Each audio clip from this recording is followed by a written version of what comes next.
காலநிலை மாற்றத்தால் சமீப காலமாக வறட்சியான பாலைவன பகுதிகளிலும் கனமழை பெய்து வருகிறது. இந்தியாவில் கடந்த சில நாட்களாகவே வெயில் வாட்டி வதைத்து வருகிறது. குறிப்பாக தமிழ்நாட்டில் வெயில் உச்சத்தில் உள்ளது. மத்திய கிழக்கு நாடுகள் எப்போதும் வறண்டே இருக்கும். கிட்டத்தட்ட ஒரு பாலைவனத்தை போலதான் அங்கு எப்போதும் வானிலை இருக்கும். அங்கு ஓராண்டிற்கு சில சென்டிமீட்டர் மழை பெய்வதே ரொம்ப அதிசயம். ஆனால் இந்த ஆண்டு மத்திய கிழக்கு நாடுகளில் பல பகுதிகளில் கனமழை கொட்டி வருகிறது.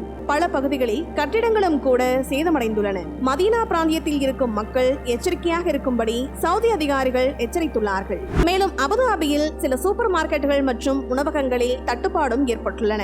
இது குறித்து ஐநாவும் உலக மக்களுக்கு எச்சரிக்கை விடுத்துள்ளது. அதாவது உலகில் அடுத்த 20 ஆண்டுகளில் வெப்பநிலை 1.5 டிகிரி செல்சியஸ் அளவுக்கு உயரப்போகிறது என்று கூறியுள்ளது. இதற்கிடையில் தான் தற்போது சவுதியில் வரலாறு காணாத மழை பெய்து வருகிறது. இந்த வீடியோ பற்றிய முழுமையான பதிவு எங்களுடைய சேனலை விசிட் பண்ணி நீங்க தெரிஞ்சுக்கலாம்.